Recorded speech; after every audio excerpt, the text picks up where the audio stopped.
Nežinau, kartais būna taip, kad pagalvoju apie Dievą ir graudinės tiesiog. Tiesiog. Man tai būna ir pastarosius metus ypač tai būna ir aš tą galvoju, aš turbūt taip ilgiuos gyvo Dievą, nes man vis laik atrodo, kad aš per mažai jo turiu. Ir man vis laik atrodo, kad man norisi jo daugiau ir kartais aš tik pagalvoju ir man pradeda ašaros kauptis. Ir dažniausiai aš neverkiu, aš tokia nelabai verkianti esu, tai dažniausiai tiesiog traukiu gal tas ašaras. Bet tas ilgesys yra. Ir šiandien pasirašiau tokią trumpą žinią ir mes turim labai jaukų susirinkimą čia. Man tai labai patinka. Labai patinka. Aš skaitau apaštalų darbus, aš skaitau apie pirmąją bažnyčią, kaip vykdavo jų susirinkimai. Ir mane visą laiką tiesiog taip apima tokie keisti jausmai dviprasmiški. Aš visą laiką klausiu, ką mes čia darom. Ir tuo pačiu aš galvoju, jie tai darė ir mes tai irgi galim daryti. Ir susirinkimas nėra apie platformą, apie šviesas, apie technologijas, apie iškalbą. Gink Dieve, aš nenoriu niekada būti geriausia oratorė, geriausia kalbėtoja kažkokia, naudot žodžius didelius, kurių nieks nesupranta. Ir išeinat paskui ir pamiršit juos, kaip juos panaudot, kaip juos man pačiai panaudot. Pakalbėti protingai yra vienas dalykas, bet gyventi tuo visą likusią savaitę. Tai yra tikroji krikščionybė. Čia stovėt va tai, ką mes dabar čia darom, čia yra kruopelė. Čia yra kruopelė krikščionybės, tikros krikščionybės. Ir labai ačiū, kad taip viską padarėt. Man tai yra jauku, man tai yra gražu ir jeigu dar manęs nieks nefilmuotų, tai aš iš vis džiaugčiausi. Bet mane filmuoja. Šiandien pamokslą pavadinsiu taip. Ar Dievas gali naudoti tave? Ar Dievas gali naudoti mane? Ar Dievas gali naudoti mus? Papasakosiu truputį prieš istorijas šią savaitę, per ką ėjau, truputį ką mačiau, ką išgyvenau.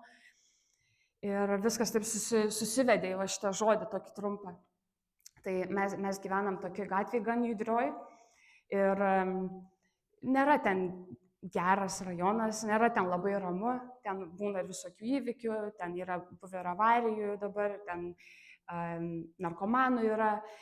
Ir šią savaitę aš tiesiog pastebėjau, kad priešais esančiam name tenai ten visą laiką vykdavo tokie gan keisti dalykai, ten privažiuoja gan keistos mašinos, tada nuvažiuoja, išvažiuoja.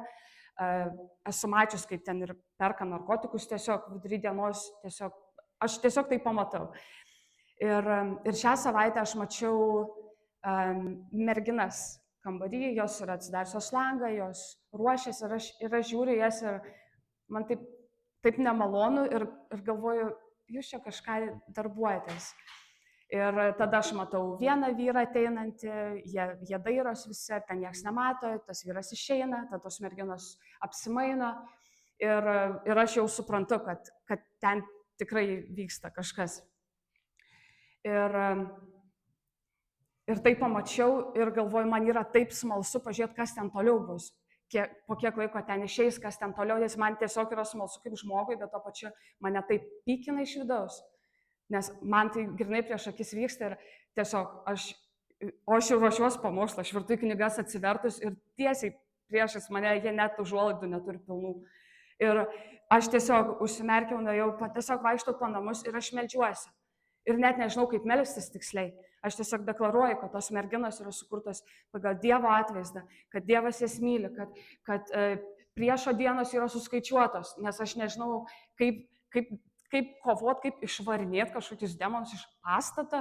Aš žinau, kad ten vyksta tokie dalykai, bet aš tiesiog nežinau, kaip tai daryti. Ir meldžiuosi, kaip galiu tiesiog. Ir tada grįžtu, vėl bandau skaityti ir vėl taip lik pažiūriu, kas ten dabar vyksta. Ir vėl aš lik meldžiuosi. Ir vieną dieną taip. Antrą dieną vėl aš matau. Ir aš galvoju, man reikia nueiti į apačią, nueiti prie lango tos merginos, patuksent ir su ja tiesiog pakalbėti. Ne tai, kad ją apibart, aš tiesiog norėčiau jai pasakyti, kad Dievas ją myli, kad ją myli labiau negu jinai pati save. Ir kad Dievas jai turi geresnį planą, negu jai pardavinėti save. Ir galvoju, ne, aš jau su pižama, ten judri gatvė, galvoju, aš tikrai dabar neisiu. Ir dabar jau tris dienas aš tokius vaizdus matau ir aš klausiu Dievo, ką man daryti. Ir žinau, kad aš negaliu nieko nedaryti, nes Dievas kažkaip pastatė jas tiesiai priešais mane. Aš papasakau darbę savo bendradarbėm, tiesiog sužinoti jų nuomonę. Nežinot, kad daug pasaulyje žmonių sako, tai kas ką moka, tas tą dirba. Ta prasme, prostitucija čia yra tiesiog darbo šaka, tiesiog tai yra lengvi pinigai ir turbūt joms tai reikia daryti ir jos tai daro. Ir aš darbę dėl to truputį aš paklausiau, kaip galvoju, ar tai yra visiškai blogai, ar tai yra žmogaus pasirinkimas ir tai yra pateisinama tam tikrais atvejais. Ir aš kalbėjau ir ta bendradarbė mergaitė sako, bet sako, čia iš tikrųjų gal tas tavo Dievas veikia. Nes sako, jeigu aš ten gyvenčiau, man visiškai nerūpėtų. Bet sako, tu ten sėdi ir tu tai matai. Sako, gal tavo Dievas tau tai ir parodė, netikint. Ir jinai man tai sako ir aš galvoju tada, bet tikrai, kodėl priešai sakys, man tai vyksta. Ir suprantu, kad mes gyvenam vergų pasaulyje. Žinot, ką reiškia būti pavergtam nuodėmės? Mes visi buvom vergai nuodėmės. Tas, kuris nuodėmiauja, kuris nėra Kristaus tarnas ir Kristaus vergas, jis yra pasaulio vergas. Ir mes visi buvom vergai kažkada. Ir galvodama apie tas merginas, aš galvoju, jos yra vergystė. Jos yra neišpirktos dar. Ir man taip širdis spaudžia, man taip gaila. Ir tada pagalvoju, kad mes esam milžiniškam vergų turgui. Žinot, būdavo tokie vergų turgai. Ypač Romos imperijoje, tenai tu nueidavai ir tu išsirinkdavai vergus ir tu jas pirkdavai. Mes buvom vergai, vergų turgui. Kol atėjo Jėzus tenai ir jisai pasakė, aš išperku šitą vergą, jei jis tik pasirinks eiti su manim. Mes galėjom atsakyti, mes galėjom sutikti su juo eiti. Ir mes buvom išpirkti. Ir ta visa gėda, tos vergovės, jinai buvo nuplauta, jinai buvo patraukta. Ir mes labai dažnai pamirštam, kad aplink mus visur yra vergai. Mūsų darbuose, mūsų šeimose, kurie žmonės nevaikšto su Kristum, jie vergauja kažkam, jie tarnauja kažkam. Ir mes žinom, kad jie netarnauja Kristui. Ir mane visą laiką šiek tiek taip supurta. Ta pagalvoju apie žmonės, kurie atrodo turi gerus gyvenimus, atrodo turi gerus darbus, atrodo turi pajamas, galbūt jie gražus. Ir atrodo, ką aš jam galiu pasiūlyti. Jis viską turi, ko jam reikia. Jeigu dar turi gražią šeimą, vaikučius, tai iš šono iš viso atrodo, ką aš jam duosiu. Kaip jam įkišt tą Jėzų. Ir tada supranti, kad jie yra vergoviai. Jie nėra laisvi. Po visų to fasadų, netgi po visų to patogumo, tenai yra vergystė, ten yra nelaisvė. Ir kiekvienam gyvam žmogui reikia gyvo Dievo po šitą saulę. Taip, pritarėt? Amen. Tai aš dabar toliau klausiu Dievo, kada ir kaip man prieit pakalbėti su tom merginom. Ar aš bijau? Labai bijau. Jos gali mane tiesiog pasiųsti, kas būtų nemalonu. Arba jos gali dar ir man keršyt gal net, nes jos jau žinos, kur aš gyvenu, iš kur aš ateinu, kad aš priešais gyvenu. Ir dar, kad aš daug jau mačiau. Tai man baisu, bet tuo pačiu aš galvoju, Dieve, tai čia yra gyvenimas, tai čia yra krikščionybė, tai Kristau, ar tu eitum pas jas? Kaip galvojat, eitų Jėzus pas jas? Aišku, eitų. Tai kodėl aš turiu neiti? Aš nematau priežasties, kodėl aš tada galiu sakyti, aš neisiu. Ir dabar jau prisikalbėjau, tai po šito aš tikrai turėsiu nueiti. Man sesė sako, bet tu klausk Dievo, reikia gero laiko, tinkamos akimirkos. Tu klausk Dievo. Tai gal klausiu Dievo, bet aš nežinau, kiek jos ten bus, nes jie matos apsistoja, jie išsinuomoja tenai ir ten būna ir vyru. Jie tiesiog matos, jie narkotikus ten prekiauja, tai galvoju, vėl, Tai klausiu Dievo, bet tuo pačiu, aš žinau, ką jis darytų. Aš žinau, ką Jėzus darytų. Tai kalbant apie visą tą vergovę, dabar aš pradėjau skaityti tokią knygą ir tenai kalba apie tokį vyrą vardu William Wilberforce. Jis buvo Britanijos parlamento narys, čia eina kalba apie 1700 metus. Jis yra geriausiai žinomas dėl to, kad jisai nutraukė vergų prekybą būtent iš Britanijos. Tai buvo iš Afrikos gabenami vergai į Ameriką. Ir jis buvo tas žmogus, kuris nusprendė įžengti į šitą labai pavojingą zoną ir nutraukti didžiausią to laikų verslą. Nes Anglija klestėjo labai stipriai, iš to būtent Liverpoolio miestas, iš ten buvo gabenama daugiausia vergų ir tai buvo taip pelninga, kad niekas net nedrįso klausti, ar tai nutraukti.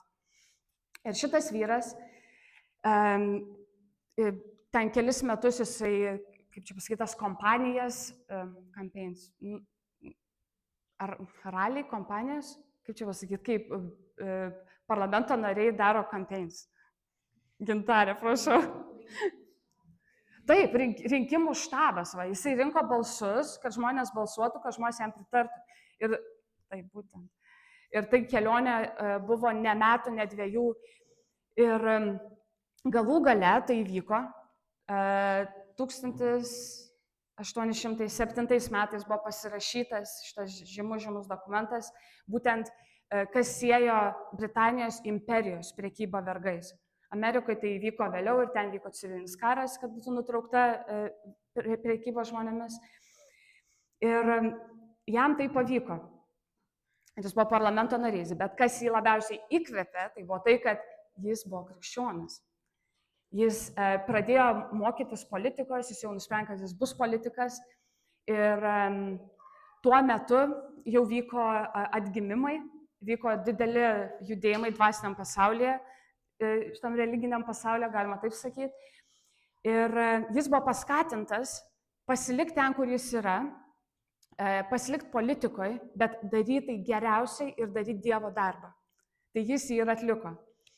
Kas yra įdomu apie šitą žmogų, kad jisai buvo visiškai neįsiskiriantis iš kitų.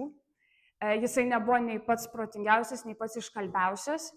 Jis turėjo daug tokios charizmos tiesiog, sutardavo su žmonėmis ir gal tai jam padėjo ir tų balsų gal daugiau, bet kas labiausiai jam padėjo, tai kad jis klausė Dievo ir Dievas jį įgalino tai padaryti. Čia buvo to laiko pasaulyje tai buvo kažkas neįmanoma.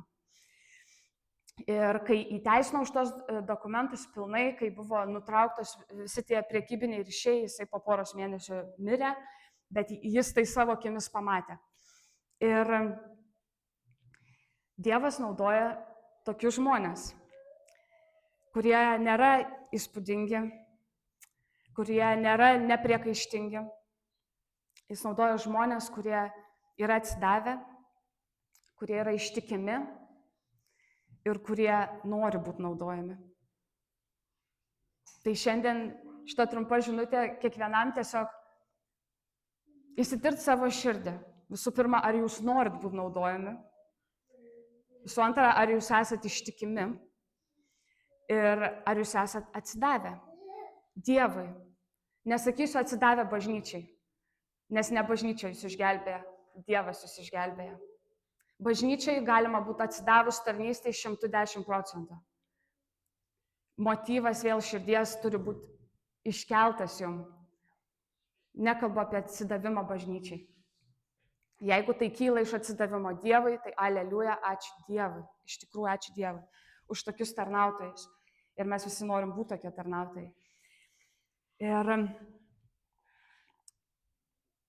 prisimindama vėl tas merginas ir tą situaciją,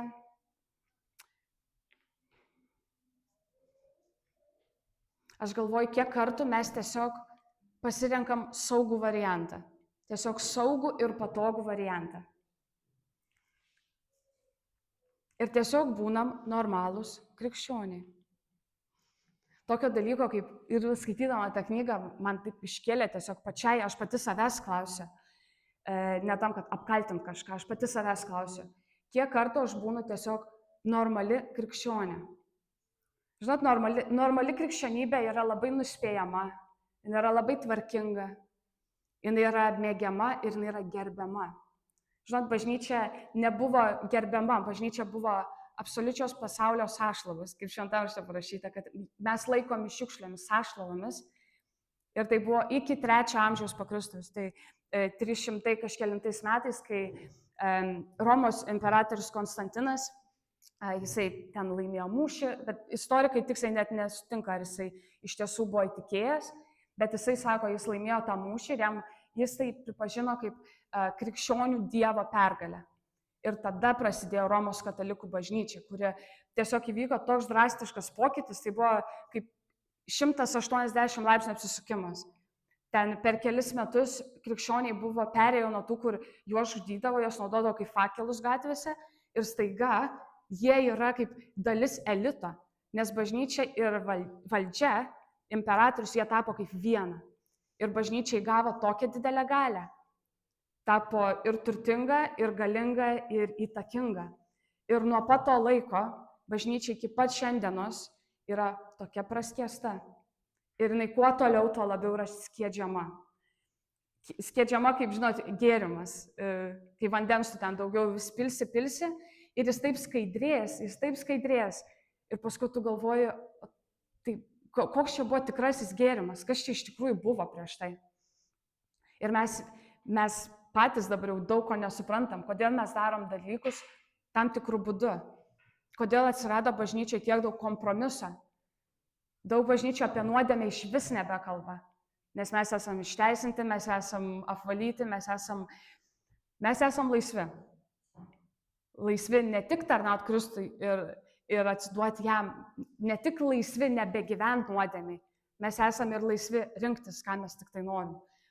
Ir čia yra tokia slidi riba, nes mūsų susirinkimai, mūsų krikščionybė dažnai labai yra nuspėjama, saugi, tvarkinga, gerbiama, neįsišokanti ir mėgiama kitų žmonių, mėgiama bendruomenės. Kas nenori būti mėgiamas kitų? Aš tai norėčiau. Ir darbe aš noriu būti kiek įmanoma malonesnė visiems. Ir tada galvoti, kur Dievo teisumas? Jei tu visą laiką nori būti pats maloniausias savo aplinkoje, tai kaip tu tiesą pasakysi? Nepasakysi. Aš dažnai nepasakau tiesos, nes aš žinau, kad aš nebebūsiu mėgiama, aš nebebūsiu priimama. Ta baimė ateina, žinot? Ir galvoju, Dieve, jeigu toj darbo vietoje esat dėl vieno žmogaus, gal įsižeis 3, bet gal vienas išgirs. Gal vienas iš tiesų išgirs, jam ateis į širdį tas žodis. Žinot, kartais tai yra sakinys. Aš nežinau, kaip jūs atsiradot bažnyčiai, kaip jūs įtikėjot, bet labai tikėtina, kad buvo lemiami tokie pokalbiai, žodžiai. Kažką jūs išgirdot, kas buvo lemiama. Ir mes nežinom, kuris žodis iš mūsų pasakytas bus lemiamas tam žmogui, kurioj kelionės vietoje jis yra iki susitikimo su viešpačiu. Ir ta normali 21 amžiaus krikščionybė, ir tai tęsia šimtmečius, yra toks kultūrinis išradimas. Viskas, kas yra vadinama normalu, tai yra tiesiog kultūrinis išradimas. Tai yra standartas pagal visumą. Ir jeigu tu atitinki standartą, tu esi normalus. Jeigu tu elgies taip kaip kiti, jeigu tu uždirbi tiek, kiek kiti, jeigu tavo nuomonė labai neįsišoka, tai tu esi normalus. Normali šeima. Kas yra normali šeima? Tai mama, tėtis ir vaikai ir visi tvarkingai gyvena. Ten koks mokymas yra, ten, nežinau, mokina pagarbos tikiu, bet tai yra tiesiog normali šeima. Visa kita yra nenormalu. Ir ta normali bažnyčia taip pat nekelia sudėtingų klausimų, nerizikuoja, neperžengia ribų, kad tik žmonės nepasijaustų nepatogiai. Viskas yra tiesiog taip padaryta, kad visiems viskas būtų malonu. O Dievas geriausiai daro darbą per tuos žmonės, kurie netitinka šitų normalių standartų. Ir per visą istoriją, ir kai skaitom Bibliją, mes matom, kad Dievas pasirenka žmonės, kurių mes nepasirinktume. Jis pasirenka Mozę, išlaisvint tautą, tą, kuris lyg mikčioja, jis nerišliai kalba, paskui jis nužudo egiptietį. Aš galvoju, ar mes išsirinktume tokį žmogų, kad mus išvestų į laisvę? Ne, turbūt mes pasirinktume tą, kuris kalba labai išraiškingai, kuris yra įtakingas, kuris yra stiprus, kuris tikrai nėra žmogžudys. Mes tikrai nepasirinktume tokio žmogaus. Čia yra tik vienas pavyzdys Mozė, bet yra Juozapas, toks sapnuotojas, jis tą sapną visiems papasakoja, jis nemėgstamas visų, jis yra tikrai netobulas. Apie apaštalus nežinau ką pasakyti. Kas skaito ir galvoja apie Peterį, Petrą ir pagalvoja, tu tai duodi gazą. Petras yra tas žmogus, kuris yra pirmosios bažnyčios lyderis. Jis buvo kaip pastorius. Aš žinau, kad Romos katalikai tiesiog jį pripažino Šventas Petras, jisai buvo pirmas popiežius. Bet iš esmės jisai buvo galva ir lyderis pirmosios bažnyčios. Ir net po šventosios dvasios išliejimo, nužengimo, atrodo, va dabar Petras, iki dabar tai buvo toks karštakošis, kalbėjo labai impulsyviai, bet jau po šventosios dvasios išliejimo, tai jisai bus tvarkingas, gerbiamas, susivaldantis. Ir apaštalų darbus skaitant, mes ir toliau matom, kad jis ir toliau, kaip rėžia, taip rėžia, kaip atkerta, taip atkerta. Vėliau jis yra apkaltintas, nes jisai dviveidžiauja prie bažnyčių, jisai su įtikėjusiais iš pagonių elgėsi vienaip, o kai atvyksta ten kažkas, dabar aš tiksliai neatsimenu vardų tiesiog, kad jį mato, kad jis nuo jų pasišalina, jis net nėra su jais. Ir tas pats Petras yra apkaltintas tuo dviveidiškumu. Ir jisai jau yra pilnas šventosios dvasios, jis jau yra bažnyčios dalis. Dievas naudoja netobulus žmonės, tokius kaip ir mes. Ir tai yra grožis. Tai yra grožis šitos evangelijos, kad nei vienas iš mūsų neturim būti nei patys iškalbiausi, nei labiausiai įsimokslinę, neturim būti nei patys talentingiausi, nei patys gražiausi, Ne. Dievas kiekvieną iš mūsų taip unikaliai sukūrė ir kiekvienam iš mūsų jis turi tą misiją, tą paveikslą. Tai vietoj to, kad siektume tos pagarbos iš žmonių, to priimtinumo iš žmonių, kaip norėčiau siekti tos garbės iš Dievo. Ir tas, kuris yra ištikimas Dievui, jisai labai dažnai neatrodys normalus. Nes Dievui ištikimas žmogus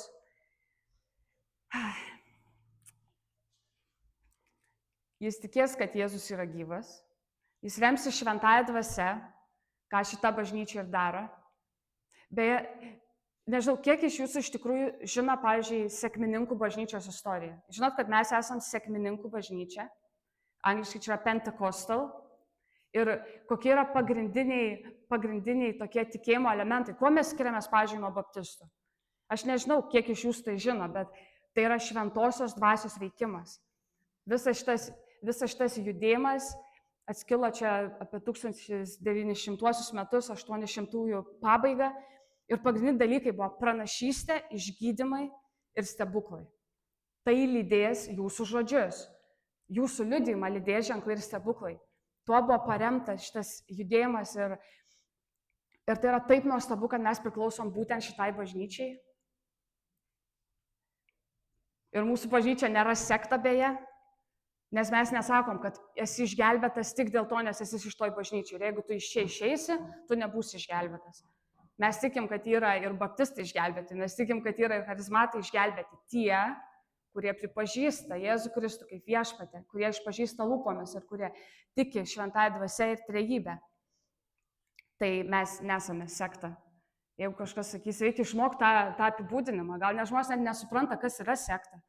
Sekta yra atskira grupė žmonių, atskira bendruomenė, turi tvirtą doktriną, jie taip išsiskiria nuo kitų Ir jie tau pasakys, kad jeigu tu čia nebūsi ir išeisi, tu esi atkritęs. Tu nesi išgelbėtas. Tu esi išgelbėtas tol, kol tu esi čia. Ir gerai žinomas sektos yra mormonai, yra Jehovos liudytojai ir daug kitų. Tai mūsų bažnyčia nėra sekta. Aleliuja, man tai čia. Aš nenorėčiau būti sektos dalim. Aš žinau, čia pusė žmonių, ypač atgimimo tais metais, būdavo vadinami sektantais. Keistuoliais. Koks normalus krikščionis yra normalus. Jeigu tikslas yra būti normaliam, tai ne šituo adresu mes atėjom. Tikslas yra būti labiau kaip Kristui, o Kristus kaip žmogus, jisai buvo tas geras maištautojas, jisai kėlė klausimus nepatogius, jisai nebijojo sakyti nepatogios tiesos, jisai nebijojo būti atmestas. Tol, kol mes bijom būti atmesti, mes nepajudėsim. Mes tiesiog esam savo komforto zonai.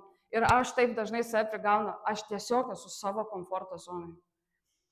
Ir man tai tokia krikščionybė tiesiog smirda. Aš nenoriu nei būti dalis to, nei pati būti dalim to.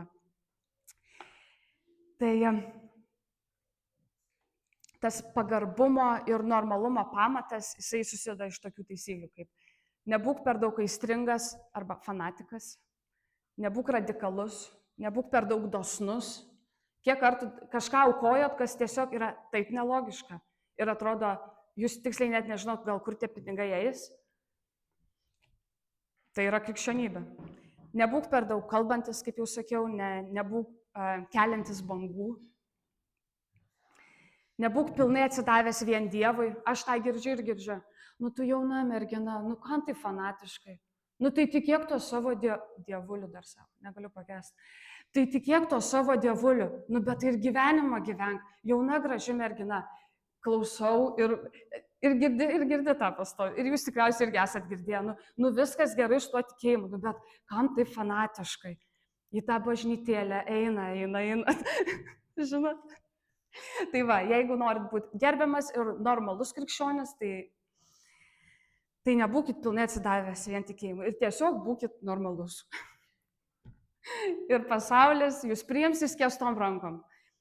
Sustiksit su geriančiais draugais, klube bare jūs būsit priimtas, o, labas, tu laukiamas čia, darbe kažkas juokelius tenai, kokius nešvankius kalbės, ateik prie jų, o, laukiamas, normalus. Oi. Tai mes esam dalis šitos bažnyčios, kuri nėra normali. Kuri nebus normali ir Dieve apsaugok nuo to.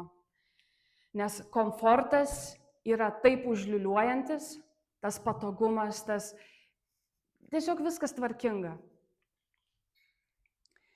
Pirmoji bažnyčia yra tas pavyzdys, kur, sako, jie buvo mylimi tautos. Galvoju tiksliai, koks buvo tiksliai parašytas žodis, kad žmonės juos mėgo, bet juos mėgo dėl to, nes jie buvo dosnus ir jie matė stebuklus vykstančius, jie matė, kad jie myli vienas kitą, ten yra bendruomenė, tai tokie neįprasti dalykai tam laikui. Bet jie nebuvo gerbiami. Ir jie tokie ir nebandė būti. Tai Dievas naudoja žmonės, kurie yra atsidavę, kurie yra ištikimi ir kurie nori būti naudojami. Mano troškimas man ir kiekvienam iš jūsų yra, kad mes atitiktume va šitos standartus, kaip pasakyti, šitos kriterijus, kad mes iš tiesų būtume tie žmonės, kurie nori būti panaudoti. Nes mes tikrai galim, kiekvienas iš mūsų. Ir tai, kad aš čia dabar dalinuosi, yra toks laikas, toks sezonas. Aš nežinau, ar tai yra tik šitam sezonui, aš stoviu priekyje, jūs sėdit ir gali atrodyti, kad čia aš kažkokią įtaką darau. Bet mes kiekvienas darom įtaką, jūs kiekvienas darot įtaką. Ir tai, kas vyksta už šitų sienų, yra daug svarbiau. Ir aš tai savo turiu labai dažnai priminti. Nes kaip tas žmogus, kuris stovi priekyje, gali pradėti koncentruotis į tai, ką aš turiu atnešti. Ir aš klausiu, Jėzau, ką tu jiem pasakytum, jeigu tu būtum? Ką tu jiem norėtum pasakyti? Bet visų pirmas klausimas turbūt Jėzau, o ką tu man nori pasakyti? Tai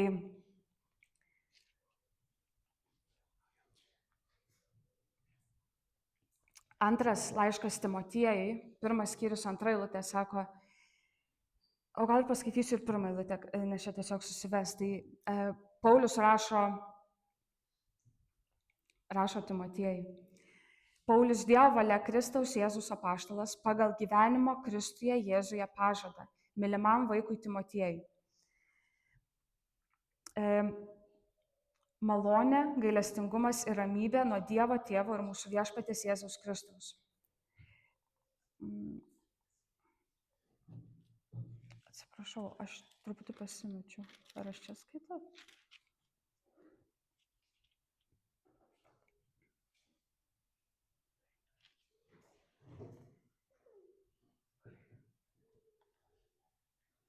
Man atrodo, kad ne šitą eilutę nusirašiau.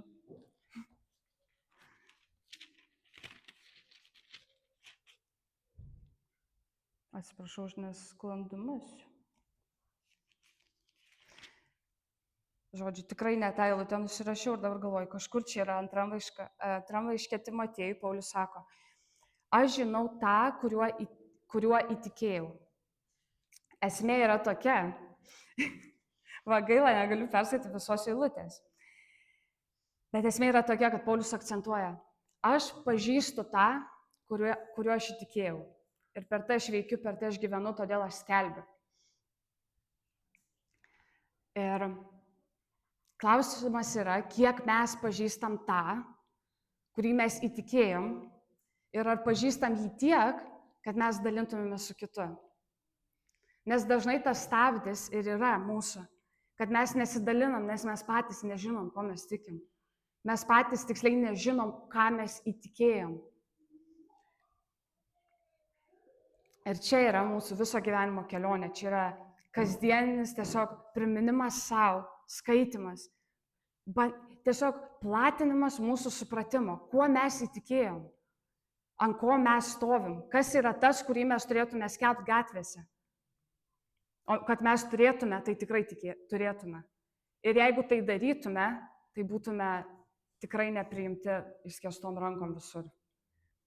Ir Dievas te suteikia mums drąsos, tos antgamtinės drąsos, nesigėdyti Evangelijos ir kalbėti tai, kas iš tiesų yra tiesa. Suprast, kad mes esam šioj dienoj, šiam laike, mes esam vergų turgui. Ir mes kur tik pažvelgiam, tai yra žmonės vergoviai. Ir nors jie to nežino, mes turim tai, ko jie nori. Mes turim raktą. Yra tokia giesmė, mes turim Dovydo raktą ir jisai mūsų širdise. Mes turim raktą. Ir te Dievas padeda mums naudoti tą raktą, panaudoti jį.